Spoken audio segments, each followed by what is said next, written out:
Assalamualaikum semuanya. Kembali lagi di channelku Eleanor Amelia. Terima kasih telah mengklik videoku. Jangan sampai melewatkan video ini atau jangan sampai kelewatan untuk menonton video ini untuk mencegah kalian kehilangan uang ataupun masa depan. Aku berpikir karena aku mau bahas tentang penipuan online ataupun offline. Ini akan menjadi bagian penting dalam hidup kita guys, karena aku mau bahas tentang korban-korban dari scammers yang menyangkut tentang masa depan kita, tabungan seumur hidup yang jumlahnya miliaran, atau bahkan nyawa yang tak ternilai harganya.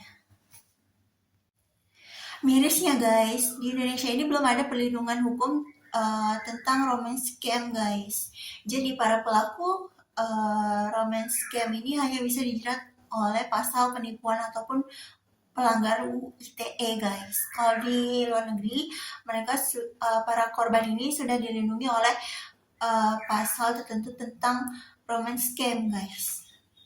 Maraknya penipuan ini kebanyakan para korbannya yaitu wanita guys, karena wanita itu mudah kasihan terhadap si pelaku ini. Jadi rasa kasihan si korban yang kebanyakan wanita ini lebih besar kepada pelaku guys. Jadi lebih mudah ditipu gitu guys. Nah, kemudian mudah tergiur oleh iming-iming tertentu dan juga kurangnya informasi ataupun kurangnya pengetahuan bagi mereka tentang penipuan ini, dan juga rasa penasaran yang tinggi terhadap para pelaku guys. Intinya para pelaku scammers ini tidak peduli perasaan korban guys, tidak peduli bahwa si korban itu melarat, miskin, susah jodoh, ataupun susah cari duit guys, ataupun jobless guys.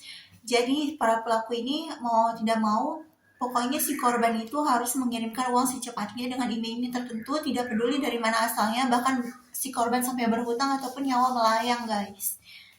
Karena para pelaku ini memiliki jaringan yang besar dan sudah terbiasa lolos dari hukum, dan si korban juga tidak mengadu ke aparat yang berwenang guys.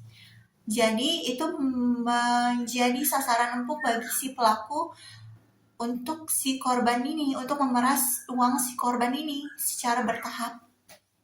Nah guys, para pelaku ini memanfaatkan rasa penderitaan ataupun perasaan kasihan ataupun perasaan yang mendalam si korban tentang pertemanan, bisnis, keluarga, ataupun percintaan, atau bahkan meniru tingkah laku orang terdekat guys. Jadi mereka si korban ini mudah percaya karena sudah berpengalaman si pelaku itu guys dalam menipu banyak orang. Pelaku tidak segan-segan untuk menodong senjata tajam ataupun mencantumkan dokumen-dokumen yang aspal guys, asli tapi palsu guys, yang benar-benar meyakinkan si korban ini agar mengirimkan uang secepatnya dengan iming-iming tertentu guys. Nah, berikut ini contoh ataupun fakta-fakta yang aku temukan tentang scammers ini guys, si pelaku scammers ini guys, dalam menjerat korbannya. Pertama guys, yaitu penipuan atas dasar cinta mati guys. Yang pertama ini aku kasihan banget sih guys, karena si korban ini kehilangan uang sekitar 2 miliar atas dasar cinta dan kasih sayang, ataupun atas dasar kasihan terhadap karena istrinya meninggal ataupun anaknya sakit, atau dia tuh akan segera dipecat apabila si korban ini tidak mengirimkan uang secepatnya kepada si pelaku gitu guys. Ataupun si pelaku ini mengirimkan hadiah yang tertahan di bea cukai dan harus ditebus dengan uang tertentu, dan si korban ini meminta uang tersebut kepada si pelaku ini guys, meminta uang kepada si korban untuk mendapatkan hadiah tersebut atas dasar cinta, karena atas dasar cinta tersebut. Alasan si pelaku guys, karena cinta itu tidak bisa bertepuk sebelah tangan, jadi harus ada effort keduanya. Sementara si pelaku itu sudah membuat effort ataupun memberikan hadiah sejumlah tertentu guys kepada si korban, dan si korban juga harus melakukan effort tertentu dong guys. Dan mudahnya guys, si korban ini akan percaya alasan tersebut atau alibi tersebut guys, karena cinta itu tidak boleh bertepuk sebelah tangan. Hanya karena itu guys, jadi si korban itu percaya dan mengirimkan uang sebesar 2 miliar itu guys, ataupun sebesar banyak deh guys pokoknya yang tertipu atas dasar hal tersebut. Pelaku ini selain alibi cinta tidak dapat bertepuk sebelah tangan guys, mereka juga mengaku bahwa mereka itu kerja di UNICEF lah guys, ataupun di perusahaan-perusahaan besar lainnya. Tapi setelah tertipu, si korban cek ke perusahaan tersebut, tidak ada nama-nama orang tersebut guys. Jadi kasihan sekali kan si korban ini guys. Kedua guys, tidak kalah pentingnya dari penipuan yang berlandaskan atau memainkan perasaan korban yang sangat mendalam atas rasa kasihan ataupun mirisnya kehidupan korban, mirisnya kehidupan pelaku atau korban guys. Ini juga ada penipuan yang memainkan logika ataupun pikiran atau rasa keinginan yang sangat-sangat besar dalam mendapatkan uang yang bersifat logis. Bagi mereka itu logis dan mereka percaya-percayanya pada saat pertama mereka menanamkan modal di aplikasi e-commerce tertentu, dan juga bersifat dalam pola konzi atau konsiansi guys. Jadi setelah mereka menanamkan modal ataupun ingin memutar uang mereka tidak dapat menarik uang mereka tersebut, dan hasilnya si korban ini akan terus-menerus diperas oleh aplikasi tersebut untuk menanamkan modal kembali guys, dan tidak dapat menarik uang mereka ataupun perputaran uangnya itu tidak terjadi, dan mereka akhirnya rugi sekitar 600 jutaan guys. E-commerce ini merupakan aplikasi yang jual beli ya guys, jelas jual beli guys. Jadi mereka mungkin entah kesalahan mengeklik ataupun mereka tidak dapat menutup akun tersebut dan harus dikenai denda. Padahal sebelumnya para pelaku ini belum menjelaskan apabila ada denda tersebut kepada si korban. Jadi pelaku ini terus-menerus menekan korban untuk membayar modal dalam jumlah tertentu, sementara tidak dapat menarik uang korban tersebut. Padahal pertamanya mereka menikmati hasil uang tersebut, tapi lama-kelamaan setelah mereka terbuai, mereka terlena akan hasilnya, dan di akhir-akhir tersebut mereka bahkan malah rugi dan tidak dapat menarik uang mereka. Penipuan aplikasi e-commerce ini membuai si korban pada saat pandangan pertama guys, pada saat hasil pertama mereka, dan kemudian setelah mereka terbuai dan terlena oleh hasil pertama mereka atau kedua mereka akan mulai menipu dan memeras korban di hasil akhirnya guys. Jadi si korban ini tidak dapat menarik uang mereka ataupun perputaran uang itu tidak terjadi. Nyatanya ya guys, mungkin nyatanya tidak seperti itu cara kerja dari e-commerce ataupun penanaman modal usaha tersebut guys.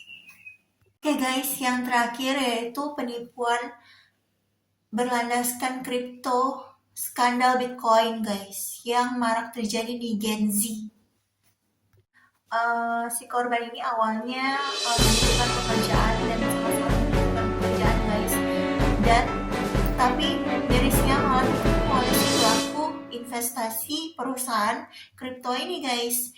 Jadi si pelaku ini awalnya ditawari pekerjaan untuk membangun blockchain. Blockchain itu adalah salah satu cara agar kripto ini berfungsi sebagai alat pembayaran guys. Nah, tetapi guys, tahu nggak guys, akhirnya si korban ini ya guys tertipu karena si korban ini diperas oleh perusahaan tersebut untuk membeli paket investasi Bitcoin guys, sekitar yang seharusnya si korban ini dapatkan sekitar 139 triliun, tapi nihil guys, hasilnya nol, hasilnya sia-sia guys, tidak didapatkan korban ataupun perputaran modal itu tidak terjadi dan blockchain ini tidak berfungsi dengan baik guys. Jadi aplikasi investasi tersebut hanyalah aplikasi simulator ataupun aplikasi bodong, aplikasi investasi kripto yang bodong guys, jadi bohong, hanya simulator biasa.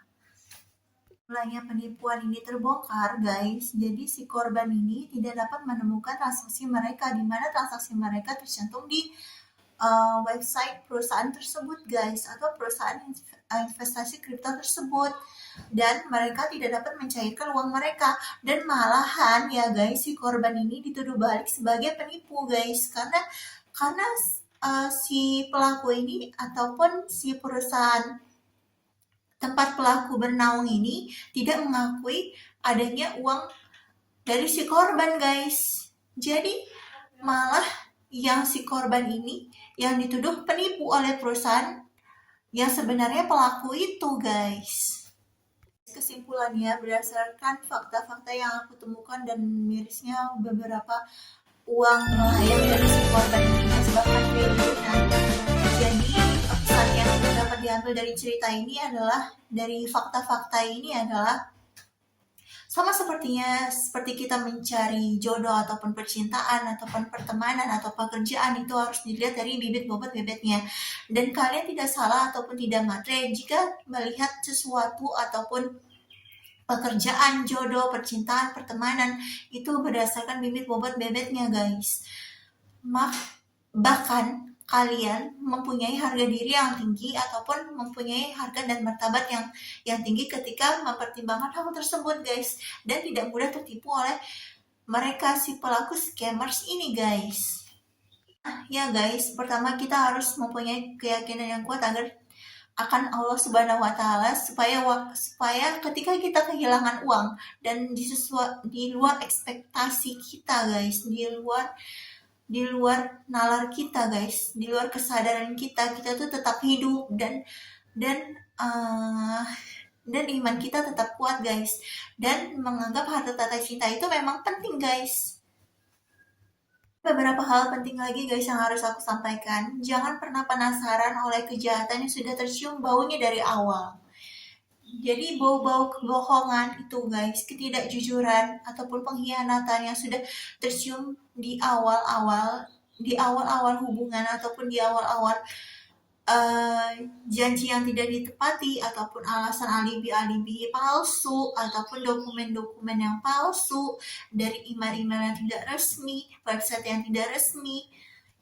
Jangan coba-coba kalian melanjutkan hal tersebut ataupun menantang hal tersebut guys, karena itu bukan wewenang kalian, itu adalah wewenang polisi ataupun pihak-pihak yang berwenang lainnya guys, dan itu bukan wewenang kalian untuk masuk ke ranah tersebut guys. Jadi jika kalian menemukan penipu dan sudah sadar bahwa kalian itu korban, segera laporkan ke polisi guys, dan jangan coba-coba untuk ikutan atau menjadi korban lebih dalam ataupun mau-mau aja gitu guys diperas uangnya oleh si pelaku atas dasar perasaan kasihan ataupun perasaan cinta yang berlebihan dan di luar nalar, atau keinginan yang sangat besar dalam mencari uang, atau keserakahan kita sendiri guys, gitu guys. Jadi kalau misalkan kita tuh mendekati si penjahat ataupun pelaku itu guys, kita bisa menjadi korbannya ataupun ikut-ikutan menjadi si pelaku guys. Kalian jangan coba-coba berpikiran positif ataupun berpikiran sangat positif terhadap pelaku kejahatan si scammers ini guys, karena si scammers ini tidak peduli kalian guys, karena si scammers ini tidak tidak segan-segan bahkan menyiksa finansial, kesehatan fisik, mental, ataupun keuangan kalian. Mereka juga tidak peduli itu kalau misalkan kalian itu berhutang, ataupun kalian itu nyawa kalian itu melayang, atau kalian itu jadi gila guys gara-gara kehilangan uang akibat jadi korban scammers ini. Dasarnya si penjahat atau pelaku scammers ini dia tidak punya rasa kasihan terhadap si korban tersebut guys. Mereka hanya inginkan uang dari si korban tersebut dalam waktu yang singkat dan mendesak, terus mendesak dan memeras korban. Guys, sekian fakta-fakta dariku dan pesan-pesan dariku. Nah, yang ingin aku sampaikan lagi adalah guys, jangan ikut-ikutan menjadi pelaku atau ikut-ikutan menjadi jahat karena orang-orang jahat, guys.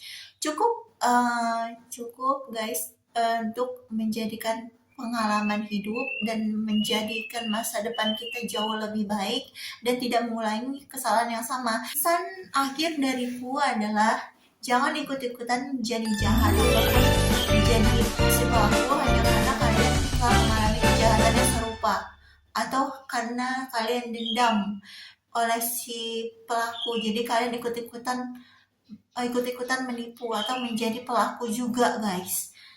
Jadi tetap menjadi orang yang baik guys dan belajar dari pengalaman kita sendiri guys. Oke guys, dan cukup